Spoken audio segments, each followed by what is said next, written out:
फिर यहाँ से ग्रेजुएशन के दौरान मुझे थोड़ा फाइनेंशियल कॉन्स्टेंट आ गया था, क्योंकि दिल्ली में जाने के बाद वहाँ पर थोड़ा पढ़ाई लिखाई में खर्चा ज़्यादा हो गया था। और मेरा बैकग्राउंड ये है कि किसान परिवार से आता हूँ पूरा तरह से, इसलिए मैं पापा तो किसान ही है। और हाँ, कभी मतलब माइग्रेंट लेबर के तौर पे ही दुबई जाते हैं और वहाँ से पैसा कमा करके फिर आ जाते हैं। मोटिवेशन सबसे बड़ा ये है कि हम जॉब करने के लिए नहीं पढ़ते हैं शुरू से ही। मतलब मेरा सोच ये रहता है कि कुछ पॉजिटिव, कुछ परिवर्तन आना चाहिए, ऐसा मतलब सोचता हूँ। और इसी कारण है कि मतलब प्रिपरेशन को 3 फेज में रखता हूँ।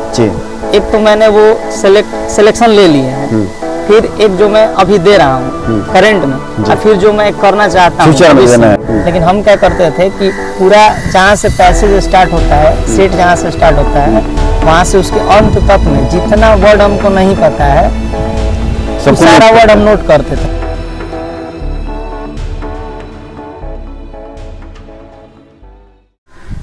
नमस्कार दोस्तों, स्वागत है सबका और इंस्पायरिंग और इन्फॉर्मेटिव वीडियो में। और वीडियो काफ़ी इंस्पायरिंग होने वाली है, क्योंकि हम एक गांव में हैं। आप देख सकते हैं पीछे में बैकग्राउंड कैसा है। यहाँ पे आपको गाय भैंस का खाने के लिए चारा रखा जाता है। तो आज हमारे साथ रवि रंजन जी है, जो कि बहुत सारे एग्जाम क्रैक करा है इन्होंने। SSC CGL में ये डबल पोस्ट पर सिलेक्टेड हैं। BPSC में 67, 68 इन्होंने मेंस दिया है। रेलवे में इन्होंने एग्जाम क्रैक करा है, सिलेक्टेड हैं। उसके बाद में ICAR में भी सिलेक्ट हो चुके हैं। इसके अलावा शायद मैं भूल रहा हूँ तो शायद MTS भी, मतलब कि ग्रुप 1 से लेवल 1 से लेके और अभी लेवल 8वें यानी कि डबल 8वें लेवल का एग्जाम है, नौकरी है, जॉब है, तो भी है। अब ये सिलेक्ट हो चुके हैं और ये सर्विस देने जाएंगे। और जो SSC सचिवालय का नौकरी होती है बिहार में, सचिवालय सहायक की, उसमें भी उन्होंने मेंस लिखा है। तो काफ़ी सारे एग्जाम निकाला है। और सबसे बड़ी बात है, काफ़ी स्ट्रगल इनकी लाइफ में रही है। तो किस तरीके से खुद को मोटिवेट रखा और इनकी क्या जर्नी रही है, क्या इनकी लाइफ में कौन कौन सी बाधाएं रही है, कैसे उनको पार पा के मनी कंस्टेंट भी रहा इनकी लाइफ में, तो उसके बारे में हम बात करेंगे। और सबसे बड़ी बात की कोचिंग नाम मात्र के इन्होंने कोचिंग लिया है, तो क्या कंटेंट, क्या बुक स्टोरी इन्होंने फॉलो किया, कि SSC की जो सबसे टॉप क्लास की नौकरी होती है उनमें सिलेक्ट हुए हैं। तो आप लोग मेरा हार्डवर्क, मेरा काम अच्छा लगता है तो चैनल सपोर्टिंग चैनल सब्सक्राइब कीजिएगा और इस वीडियो को लाइक और शेयर करना भूलिए। सबसे पहले बहुत सारी कांग्रेचुलेशन रवि रंजन जी। बिल्कुल अपने बारे में बताएं थोड़ा। मेरा नाम रवि रंजन है। मैंने अपनी जो स्कूलिंग है वो शुरू में तो गांव से किया हूँ जी, बिल्कुल 6th क्लास तक। फिर उसके बाद बिहियाँ चला गया, फिर वहाँ से मैंने 10th किया। फिर उसके बाद थोड़ा दिन के लिए 2 साल के लिए दिल्ली चला गया हूँ। 2 साल वहाँ पे मैंने इंजीनियरिंग की तैयारी की थी IIT JEE के लिए। लेकिन वहाँ पर IIT JEE मेंस क्रैक हुआ था, एडवांस क्रैक नहीं हुआ। तो उसके कारण से मुझे मतलब उतना टॉप कॉलेज इंजीनियरिंग के लिए नहीं मिला, तो मैंने वहाँ से छोड़ दिया वो। फिर आकर के सिंपल यहीं से 12th हो जाने के बाद, 12th मैंने उसके साथ ही किया था जी, बिल्कुल। तो 12th हो जाने के बाद मैं यहाँ पे VKSU से, वीर कुंवर सिंह यूनिवर्सिटी से यहीं पे BSc फिजिक्स लेकर के ग्रेजुएशन करने का सोचा। तो फिर यहाँ से ग्रेजुएशन के दौरान मुझे थोड़ा फाइनेंशियल कॉन्स्टेंट आ गया था, क्योंकि दिल्ली में जाने के बाद वहाँ पर थोड़ा पढ़ाई लिखाई में खर्चा ज़्यादा हो गया था। और मेरा बैकग्राउंड ये है कि किसान परिवार से आता हूँ, पूरा तरह से किसान ही है। तो फाइनेंशियल कॉन्स्टेंट आ गया। फिर उसके वजह से मैंने वहाँ इंजीनियरिंग छोड़ दी। फिर उसके बाद BSc फिजिक्स करने के साथ साथ मैंने पढ़ाने का सोचा कि अपना मतलब खर्चा यहाँ पे मेंटेन हो जाएगा। तो उस कारण से मैंने ट्यूशन पढ़ाना शुरू कर दिया, कोचिंग भी खोला, स्कूल में भी पढ़ाया। जिस स्कूल में मैं पढ़ता था उसी स्कूल में पढ़ाना शुरू किया था। तो वहाँ लगभग से ये 3 साल तक मैं करता रहा। जब तक से ग्रेजुएशन मेरा पूरा नहीं हुआ तब तक से मैं पढ़ाते रहा। फिर पढ़ाते पढ़ाते फिर मुझे तब तक से लॉकडाउन कोविड का टाइम आ चुका था। जब कोविड का टाइम आया तो उस समय मेरे गांव में और मेरे जो आस पड़ोस में बिहियाँ जहाँ रहते थे, तो वहाँ पर 2 लोगों ने बहुत बड़े बड़े मतलब जॉब क्रैक किए। हाँ, उनका भी इंटरव्यू मैंने किया, उनसे मुझे इंस्पिरेशन मिला। तो वहाँ से मुझे मोटिवेशन मिला कि जब ये लोग कर सकते हैं तो मैं क्यों नहीं कर सकता हूँ। तो मेरे ही गाँव की जो मेरी दीदी लगती हैं, तो उनका मैं मतलब बहुत शुक्रिया करना चाहूँगा। तो उनके मोटिवेशन से मैं तैयारी करना शुरू किया। फिर उस टाइम तो मुझे लगा था कि मतलब मैं SSC कर रहा हूँ SSC में मतलब होगा कि नहीं होगा, क्योंकि उस टाइम पे स्लो चलता था। फिर मैं वहाँ से अपना मूव ऑन करके और BPSC की तरफ मतलब चला गया। लेकिन वो जो मैंने पढ़ रखा था SSC के लिए, उसमें मतलब ये कहना चाहूँगा कि उसमें मैंने सिर्फ गगन सर का जो है ना मैथ्स क्लास किया था लॉकडाउन के टाइम में। उस पर हम आएंगे धीरे धीरे। सारी चीज़ों पर हम डिटेल में बात करेंगे, क्योंकि एस्पिरेंट एक सिलेक्टेड लोगों से सुनना चाहते हैं क्या कंटेंट, क्या कोचिंग नोट्स वगैरह आपने फॉलो किया है। आपने ऐसा बताया कि आप गांव में रह के आपने पढ़ाई किया, 6ठी तक यहाँ पढ़ाई किया, फिर आप जैसे हम इंटरव्यू शूट करने से पहले डिस्कस कर रहे थे, फिर उसके बाद बिहियाँ चले गए। बिहियाँ कोई बहुत अच्छी जगह तो है नहीं, छोटा सा शहर है, छोटा सा कस्बा टाइप है। बिरकुंवर यूनिवर्सिटी में पढ़ने का मतलब 3 साल में नहीं, आपका 4.5 साल में ग्रेजुएशन कंप्लीट होगा। तो आप बेसिकली कैसे थे पढ़ने में, क्योंकि ये चीज़ें ही मतलब सुन अजीब हो जाता है कि बिहार का एजुकेशन सिस्टम बढ़िया नहीं है। तो आप किस तरीके के इंटेलिजेंट रहे थे, एवरेज रहे थे, किस टाइप के स्टूडेंट रहे आप?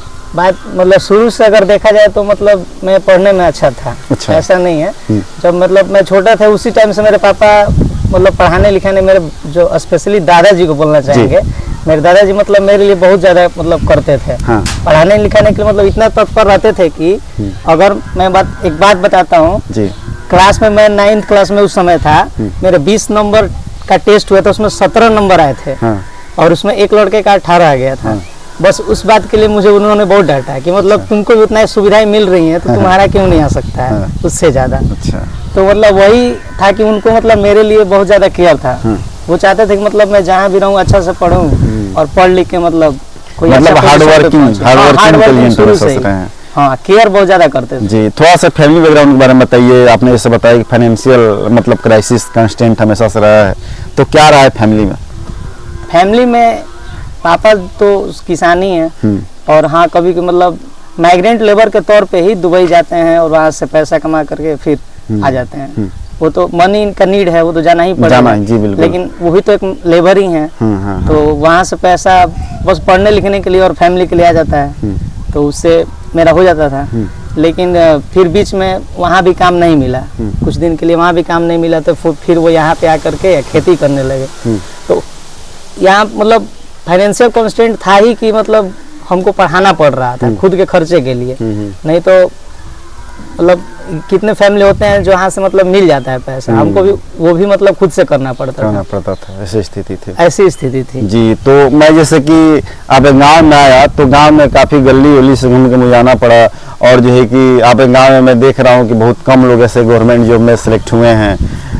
हर जगह कहीं ना कहीं स्थिति है, और आपका गांव तो इस मामले में मुझे लगता है कि कहीं ना कहीं और ज़्यादा पिछड़ा हुआ। इसलिए मैं कह रहा हूँ आपके गांव में थाना भी है, जो गांव में ऐसे थाना होता नहीं है, है ना? हाँ। तो इस टाइप का एम्बियंस इन्वायरमेंट बिल्कुल है नहीं। तो आपके अंदर मोटिवेशन जुनून कहाँ से था कि इस गांव में आप रह के इतना मतलब कि गवर्नमेंट जॉब निकाला, और एक नौकरी पे बहुत लोग सेटिस्फाइड हो जाते हैं। आप 5-6 नौकरियाँ 7 नौकरी आपने निकाला, उसके बाद आप सिविल सर्विसेज का ख्वाब देख रहे हैं, तो ये सब अंदर में मोटिवेशन कहाँ से मतलब वो हो रहा है? मोटिवेशन सबसे बड़ा ये है कि हम जॉब करने के लिए नहीं पढ़ते हैं शुरू से ही।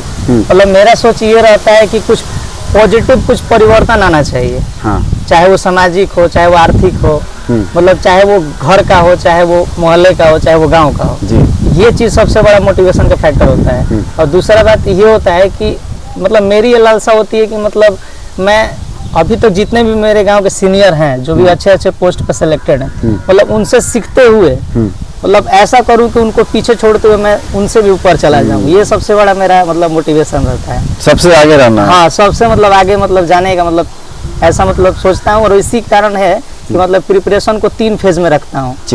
एक तो मैंने वो सिलेक्शन ले लिए हैं, फिर एक जो मैं अभी दे रहा हूँ करंट में, और फिर जो मैं करना चाहता हूँ भविष्य में, हाँ वो भविष्य में। तो इसमें मतलब तैयारी को 3 फेज में रखता हूँ। एक मैंने ले लिए हैं तो वो तो मुझे मिल चुका है, फिर ये नहीं कि वहाँ पे सेटिस्फाई हो जाए। अभी भी मतलब मैं सिलेक्टेड हूँ CGL में, लेकिन फिर भी अभी बहुत सारा एग्जाम दे रहा हूँ, कभी भी मतलब बैठता नहीं हूँ। सबसे बड़ा ये होता है मेरे काम में। और लास्ट होगा जहाँ पे हमारा अंतिम पड़ाव। हाँ, अब अंतिम पड़ाव ये होगा, फिर अगले यूपीएससी सिविल सर्विसेज ये सारी चीजें। पिछले साल मैंने यूपीएससी का दिया था प्रीलिम्स, बट 24 नंबर के लिए नहीं हुआ। तो मैं सोच रहा हूँ कि इसको विराम नहीं देना है तैयारी को, इसी तैयारी को और थोड़ा गहरा करना है, और आगे चल के 24 या 25 में जा करके वहाँ पे मतलब सिलेक्शन लेने का सोच रहा हूँ। ओके, आप ये बताइए कि जैसे आपने मेंशन करा कि आप क्लास वगैरह कराते थे, कोचिंग भी आपने खोल दिया, स्कूल में जाकर पढ़ाते हुए होम ट्यूटर का भी काम कर देते हैं। आजकल गवर्नमेंट जॉब निकालने के लिए बहुत मतलब कि हार्ड मतलब वर्किंग करना पड़ता है, बहुत ज़्यादा टाइम देना पड़ता है। तो टाइम कैसे मैनेज करते थे आप, कैसे टाइम निकाल देते हैं ऐसे CGL जैसे एग्जाम को निकालने के लिए, BPSC प्रीलिम्स निकालने के लिए, बहुत सारे एग्जाम निकालने के लिए? सर मतलब बता रहा हूँ, जब कोविड का टाइम या लॉकडाउन जब लगा तो उस समय तो पढ़ाने का कोई उतना ज़्यादा क्लासेस नहीं थी, उतना क्लासेस नहीं ले रहा था मैं, तो उस टाइम से ही तैयारी शुरू कर दिया था। मतलब अपने लिए 5-6 घंटा तो निकल ही जाता था। एक और बात मैं यहाँ पे ऐड करना चाहूँगा कि कोविड के टाइम पर भी मतलब मैं जब पढ़ाता था ना, मतलब स्कूल में भी जा करके टीचर के रूप में, तो वहाँ पे मैं अकेले रहता था, बिहिया में भी, वहाँ पे फैमिली के साथ नहीं रहता था, तो उसमें भी हमको सारा चीज़ घर का भी मैनेज करना पड़ता था। अच्छा। मतलब खाना बनाना, फिर स्कूल जाना पढ़ाने के लिए, फिर वहाँ से आकर के ट्यूशन मतलब पढ़ाना, और ये सारा चीज़ मतलब खुद से करते थे और खुद के लिए पढ़ना भी था। लेकिन अगस्त 2021 में क्या हुआ कि मेरा मन पूरा तरह से तैयारी में जाने का हो गया, तो मतलब जितना कोचिंग है, क्लास है, वो भी मैं बंद कर दूंगा और साल भर कंप्लीट तैयारी करूंगा, डेडिकेटेड होकर के तैयारी करूंगा। हालांकि उस टाइम पे मेरे पास पैसे नहीं थे, तो मैंने मतलब पापा से सलाह लिया और पापा बोले कितना टाइम चाहिए, तो मैंने बोला 1 साल चाहिए। 1 साल हमको दे दीजिए। 1 साल तो कंप्लीट कोई भी मतलब एग्जाम का साइकिल होता है, तो 1 साल के लिए टाइम दिए और भाग्य से मेरा मतलब साल भर के अंदर ही मैंने जून में ही अगस्त 2021 में गए थे पटना और जून 2022 में ही मेरा पहला रिजल्ट फाइनल मेरिट आ गया था ICAR एग्रीकल्चर में। तो फिर वहाँ से धीरे धीरे अब पापा का भी अब टाइम से मतलब नहीं रह गया था। अब ये नहीं पूछते थे कि मतलब और कितना टाइम चाहिए, अब जितना भी टाइम चाहिए, जितना भी पैसा चाहिए, सब कुछ लगेगा, क्योंकि उनको भी पूरा तरह से कॉन्फिडेंस आ गया था कि अब हो जाएगा। तो अब उस टाइम से फिर हम लोग रुके ही नहीं, घर का साथ मिला, सब लोग मतलब मिलजुल करके कभी मतलब हमको पीछे नहीं होने दिए। फिर सब लोग मिल गया। और तो पटना जब गए थे सिर्फ माहौल के लिए गए थे? हाँ, पटना जो गए थे वो हम माहौल के लिए गए, माहौल के लिए गए, तो डिस्टर्बेंस नहीं मिलेगा। और बिहिया में थोड़ा मतलब वही है, इंफ्रा और इन्वायरमेंट भी नहीं है। अब जैसे इंफ्रास्ट्रक्चर में बिजली का ले लीजिए ना, अब बिजली भी नहीं रहती है, बिहिया में भी नहीं रहती है। और पटना में क्या है कि कम से कम इन सब चीज़ों से छुटकारा मिल जाएगा आपको। 24/7 कोई भी चीज़ का कमी नहीं है वहाँ पे, बस केवल पढ़ना है। तो आप जब गए तो आपको ये नहीं लगा कि हमें कोचिंग करनी है? मतलब कोचिंग करने के लिए एस्पिरेंट जो होते हैं, किसी भी जॉब की तैयारी करते हैं, तो पटना जाते हैं, इलाहाबाद जाते हैं, दिल्ली जाते हैं, तब जाके उनका हो पाता है कि हम कोचिंग ले रहे हैं तब हमारा होगा। ऐसा कंसेप्ट है, ऐसा माइंडसेट एस्पिरेंट के अंदर। तो आपको ऐसा फील नहीं हो कि हाँ मुझे कोचिंग लेना चाहिए? कोचिंग लेने का जहाँ तक बात है तो कोचिंग उसका लिया जाता है जो सब्जेक्ट कमजोर होता है। हाँ। तो मतलब अब तैयारी जो है वो सब्जेक्ट पर निर्भर करता है। जैसे कोई भी एग्जाम है तो उसमें कौन सा सब्जेक्ट पढ़ना है। और चूंकि मैं यहाँ पे इंटर तक पढ़ाता था, तो मुझे मैथ और साइंस में तो प्रॉब्लम ही नहीं था। ECM से किया था और IIT JEE भी मैंने निकाला था, तो उस टाइम पे मेंस निकाला था। तो फिर मुझे मतलब मैथ और साइंस में दिक्कत नहीं होता था, फिर रीजनिंग में भी नहीं होगा। बच गया सिर्फ GK GS और इंग्लिश। तो इंग्लिश तो मतलब मेरा शुरू से ही मीडियम रहा है, भले ही मतलब हम गांव में पढ़े हैं रहे हैं, मेरा मीडियम हमेशा इंग्लिश से ही रहा है। शुरू से मैंने हिंदी मीडियम में पढ़ाई नहीं किया है। अच्छा। English medium. इंग्लिश। हाँ, चाहे मतलब कितना भी दिक्कत आए लेकिन मीडियम इंग्लिश ही रहेगा। यहाँ तक अभी भी आंसर लिखता हूँ सिविल सर्विसेज के लिए तो भी इंग्लिश में ही रखा हूँ। तो इंग्लिश में हमको कोई उतना दिक्कत नहीं हो रहा था। इंग्लिश न्यूज़पेपर रीडिंग हो गया, ये सब हो गया, ये सब मैं कर लेता हूँ। तो थोड़ा बताएं कि मतलब क्या कंटेंट, मतलब सब्जेक्ट वाइज, ठीक है, चारों जो सब्जेक्ट है क्या क्या आपने फॉलो किया था, किस तरीके से आपने तैयारी किया था? SSC के लिए 4 सब्जेक्ट होता है, मैथ होता है, रीजनिंग होता है, GK GS होता है और इंग्लिश होता है। तो मैथ मेरा गगन सर से लॉकडाउन में मैंने पढ़ रखा था, तो वहाँ से हो गया था। मतलब उनका लेक्चर देख लिए थे, उनका वीडियो जितना था वो सब देखने के बाद में उनका जितना सीट आता है वो सब सारा सॉल्व कर लिए थे। फिर जितना SSC का प्रीवियस ईयर क्वेश्चन आता है वो सारा मैंने कर लिया था। वो करने के बाद मॉक टेस्ट होता है, मॉक टेस्ट भी मैंने कर लिया सारा। मतलब वो तो हमेशा वो प्रैक्टिस का चीज़ है। मैथ में स्पीड लाना है तो प्रैक्टिस करना ही पड़ेगा। वो तो एक बार पढ़ लिए और छोड़ देंगे तो फिर स्पीड घट जाता है, तो उसके लिए तो प्रैक्टिस करते रहना होगा। फिर उसके बाद इंग्लिश का जहाँ तक सवाल है, तो इंग्लिश मतलब मेरा फाउंडेशन ठीक था, शुरू से ही मैंने वही मीडियम रखा था, फाउंडेशन ठीक था। वहाँ से वोकैब पे काम करना है तो उसके लिए बुक है। कौन सा बुक है? बुक है वहाँ पे एक MB पब्लिकेशन का प्रीवियस ईयर है, वो तो सारी जगह काम करेगा SSC के कोई भी एग्जाम में। फिर नीतू सिंह का वॉल्यूम 1 है, वो भी काम करेगा आपका वहाँ पे। ये 2 बुक हम मतलब बोलना चाहेंगे, ये इन्हीं से हमने किया है। फिर जो हमने इंग्लिश में अलग किया है वो है एनालिसिस का पार्ट। एनालिसिस मतलब जैसे आप सेट लगाते हैं, सेट लगाते वक्त क्या करते हैं कि जो गलती है वो मिला लेते हैं, लेकिन जो सही है उसको आप सही मान के छोड़ देते हैं। लेकिन हम क्या करते थे कि पूरा जहाँ से पैसेज स्टार्ट होता है, सेट जहाँ से स्टार्ट होता है, वहाँ से उसके अंत तक में जितना वर्ड हमको नहीं पता है तो सारा वर्ड हम नोट करते थे कॉपी में, और उन सारे वर्ड को मतलब याद करते थे। जो आता था हमको वो भी लिखते थे। क्यों? क्योंकि अगली बार में हो सकता है, क्योंकि थोड़ा बहुत कंफ्यूजन होता है, हम लोग छोड़ देते हैं।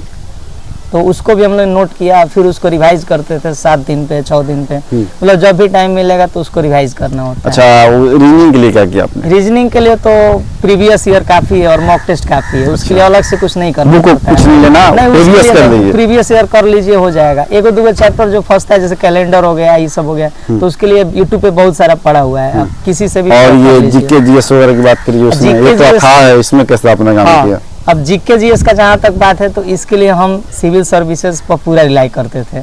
मतलब मैंने इस लेवल का मैंने पढ़ा। हाँ, मैंने शुरू से ही घटना चक्र हो गया, फिर से बीपीएससी के लिए जितना मटेरियल आता है वो सब मैंने कर रखा था, क्योंकि मेरा अगला प्रिपरेशन नेक्स्ट लेवल बीपीएससी है और मैंने लिखा भी है 67 68 लिखा भी है। तो मैंने जीके जीएस का लेवल हमेशा सिविल सर्विसेज तक रखा, वहां तक का रखा कि मतलब आखिर में हमको वही चीज करना है, तो क्यों ना मतलब जीके जीएस को उस लेवल तक पहुंचा दिया जाए। थोड़ा मेहनत लगेगा ज्यादा, लेकिन उसको पहुंचा दिया जाए कि वहाँ भी काम करेगा, एसएससी में भी काम करेगा। मैंने सेपरेट नहीं पढ़ी इसके लिए। इस बार मैं एसएससी सीजीएल का रिव्यू कर रहा था, तो मतलब मैं बहुत कम एसएससी से मतलब उस पर काम किया, यूपीएससी और बीपीएससी में ज्यादा वीडियो वगैरह करा है। तो जैसे कि अब एसएससी में मैं काम कर रहा हूँ, तो इस बार मैंने देखा कि रिव्यू कर रहा था, इस बार जो सीजीएल हुआ है, प्रीलिम्स हुआ है, प्री हुआ है, टियर 1, तो उसमें रिपीटेशंस वाली बात स्टूडेंट ने बताई कि बहुत रिपीटेशन होता है। तो प्रीवियस ईयर क्वेश्चन पेपर जो होते हैं कितने ज्यादा लुक्रेटिव हो जाते हैं, इस बारे में आपको क्या कहना है? प्रीवियस ईयर देखिए मैथ में और इंग्लिश में, उसमें तो रिपीट होगा ही, कॉन्सेप्ट रिपीट होगा ही। उसमें मेन चीज क्या है कि स्पीड आपको मैटर करता है, आपके पास स्पीड होना चाहिए, तो आप बाकियों से अलग मतलब हो पाएंगे और आपका मतलब रेट सक्सेस रेट आगे होगा। स्पीड कैसे बनाए? जैसे कि स्पीड मॉक टेस्ट से बनेगा, प्रीवियस क्वेश्चन को बार-बार बनाने से बनेगा। आपने कितना मॉक वगैरह किया हुआ है सीजीएल के लिए? सीजीएल को तो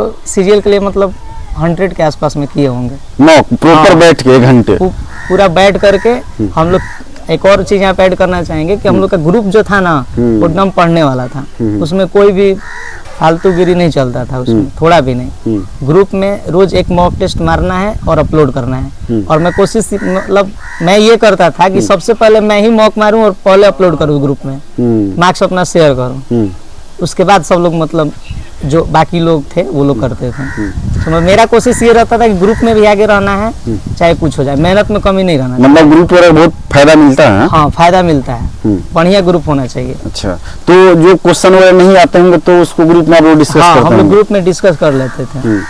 तो उसमें आप लोग कंपटीशन वाला माहौल बना होगा? उसमें कंपटीशन का माहौल हमेशा बना रहता था, ना बनता था तो बना देते थे, न बनता था तो हम लोग बना देते थे। कैसे बनाते थे थोड़ा बताइए? बनाने का तरीका ये हुआ कि कोई भी टाइम चाहिए होती थी क्या? नहीं, अब बनाने का तरीका ये हुआ कि मान लीजिए कोई टास्क मिला, सबसे पहले पूरा करके हम ही उसको डाल देंगे। अब देखा देखती कोई ना कोई उसको करेगा ही, तो उस तरीके से माहौल क्रिएट होगा उस तरह से। अब ये नहीं कि कोई डाल ही नहीं रहा है तो हम भी नहीं डालेंगे, हम भी सो जाएंगे, तो उस तरह से नहीं होगा। अच्छा, एक बात आप ये बताइए कि जैसे कि जब आप एग्जामिनेशन हॉल में जाते हैं तो वहाँ एक अलग टाइप का प्रेशर, आप जैसे बताया ग्रुप में आप लोग मतलब टेस्ट देते थे, उसका एक अलग माहौल है। अब बाकी जब बैठे हुए 2-4 से उसमें कैंडिडेट बैठे हुए जो एग्जाम दे रहे हैं, तो वहाँ पे बहुत लोग परेशान हो जाते हैं, आते हुए क्वेश्चन को भी गलत कर देते हैं, तो वहाँ पे किस तरीके से उसको टैकल करना है उस सवाल को? कोई नहीं आ रहा है, 1-2 क्वेश्चन गलत हो जाना कोई दिक्कत नहीं है, उतना तो होता ही है, लेकिन वहाँ पे थोड़ा माइंडसेट ये रखना चाहिए कि हमको सिलेक्शन लेना है और उस पर बहुत सारी उम्मीदें जुड़ी हुई हैं, तो कोशिश करना चाहिए कि मतलब कंसंट्रेशन बना रहे कैसे भी करके, और बाकी भीड़ से मतलब नहीं रखना है, सिर्फ हमको अपने से मतलब रखना है। मतलब मेरा ध्यान बस कंप्यूटर पे रहे, स्क्रीन पे रहे, और मैं अपना जितना जानता हूँ उतना लॉजिक लगा पाऊँ, बस भीड़ से मतलब नहीं रखना है। जी बिल्कुल। कहाँ पे स्टूडेंट मेनली गलतियाँ करते हैं? जैसे कि आप तो इतनी बार सेलेक्ट हुए हैं, आपको क्या लगता है? आपके ऐसे जानने में बहुत लोग होंगे जो कि बहुत बार दे रहे होंगे, उनका नहीं हो रहा होगा, तो आपको क्या लग रहा है, आपने क्या ऐसा मतलब समझा कि हाँ यहाँ पे ये मिस्टेक्स ज्यादा हो रहा है? मैक्सिमम लोग कहाँ गलती? मैक्सिमम सर देखिए, मैंने प्रिपरेशन अगर एक्चुअली बताऊं तो मैंने 2 साल 2.5 साल प्रिपरेशन किया है, लेकिन मैं ऐसे लोग को भी जानता हूं जो 3 साल 4 साल 5 साल 7 साल हाँ, उनका नहीं हो रहा है। दिक्कत ये है ना सर कि सिलेबस को या तो पूरी तरह से वो कंप्लीट नहीं किए हैं, आधा अधूरा 50% किए फिर बीच में छोड़ देते हैं। ऐसे नहीं होना चाहिए। अगर किसी सब्जेक्ट में पढ़े तो उसको पूरा कर दीजिए, पूरा सिलेबस को बढ़िया से पढ़िए। सिलेबस को 2 बार 3 बार हो जाए तो बहुत बढ़िया बात हो जाएगा, लेकिन कोई एक बार भी नहीं कर पाता है, इसीलिए एक क्वेश्चन बनेगा दूसरे में फंस जाएंगे लोग। तो मतलब सिलेबस को पूरा करना जरूरी है। और मल्टीपल एग्जाम हम दे रहे हैं तो हमको तो और ज्यादा मतलब परेशानी हुआ। अब एसएससी का दे रहे हैं और उसी टाइम पे पीपीएससी का भी दे रहे हैं, तो दोनों का सिलेबस कवर करना है। तो हम कोशिश ये करते थे कि क्यों ना सब्जेक्ट वाइज तैयारी कर लिया जाए, कि अगर जीके जीएस वहाँ के लिए पढ़ रहे हैं तो वो वाला सिलेबस पूरा कर लेंगे तो यहाँ भी काम करेगा। अब सीजीएल प्री हो गया है, ठीक है, टियर 1 हो गया है, अब टियर 2 का एग्जाम होगा। हाँ हाँ। तो क्या टिप वगैरह देना चाहेंगे जो एस्पिरेंट है? सर सीजीएल टियर 2 जो मेंस इस बार होने वाला है उसमें जो क्वालिफाइंग सब्जेक्ट है उसको पहले पढ़ना होगा। अच्छा। जैसे हम पिछला बार बहुत लोगों को जानते हैं जिनका 300 प्लस मार्क्स आ रहा था, बट कंप्यूटर में टाइपिंग में रह गए और उनके वजह से उनको एक भी सीट नहीं मिला, कोई भी पोस्ट नहीं मिलेगा। तो क्वालिफाइंग जो भी पेपर होता है उसको आप हल्के में न लेना चाहिए। यहाँ होते हुए भी क्वालिफाइंग में बाहर हो जाएंगे। क्वालिफाइंग में बाहर हो जाएंगे। सीजीएल 22 से हम पहले बताते हैं, हमको थोड़ा फील हो गया था कि हमको पोस्ट मिल जाएगा, बट अगर हम ये क्वालिफाई वाला पेपर मिस कर देते हैं तो फिर कुछ नहीं मिलेगा। तो इसीलिए हम ज़्यादा शुरू से ही मैं भाव किया था कि इस क्वालिफाइंग का ही चक्कर होगा लास्ट में जाकर के, बहुत लोग इसी में बाहर होंगे। तो मैंने ज़्यादा से ज़्यादा उसको ही पहले कवर किया कि पहले क्वालिफाई कर लिया जाए। मैथ में एक सवाल नहीं बनेगा, कोई दिक्कत नहीं है, 2 नंबर कम आ जाएगा, सिलेक्शन से बाहर नहीं होंगे। बट यही चीज़ है, क्वालिफाइंग पेपर को पहले करना होगा। उसके बाद मॉक टेस्ट तो बनाना ही चाहिए, मॉक टेस्ट देते रहिए, प्रीवियस क्वेश्चन बार बार बनाते रहिए और इस तरह से मतलब डेडिकेटेड रहिएगा तो हो जाएगा। सो आपका लास्ट मैसेज जो है, जो भी आपको सुन रहे हैं, तो उनके लिए क्या आप कहना चाहोगे? 2 शब्द उनके लिए क्या कहना चाहोगे? जो भी मेरे मतलब भाई दोस्त जो तैयारी करते हैं तो उनसे बस यही कहना चाहूँगा कि डेडिकेटेड होकर तैयारी करें। और ये तो ठीक है कि घर वालों के लिए भी मतलब जब सिलेक्शन आपका हो जाएगा तो घर वाले के लिए, परिवार के लिए, फिर समाज के लिए, सबके लिए अच्छा बात हो जाएगा। तो इसलिए अपना तैयारी को धार दें और ज़्यादा से ज़्यादा पढ़ाई में ही वक्त बिताएं। Okay, thank you so much Ravi Ranjan, बहुत प्रोसेस समय निकाला और एसएससी एस्पिरेंट के लिए बहुत सारे आपने टिप्स शेयर किया। तो होप सो कि आपको वीडियो अच्छी लगी तो इस वीडियो को लाइक या शेयर कीजिए, चैनल सपोर्ट चैनल सब्सक्राइब मत भूलिएगा। और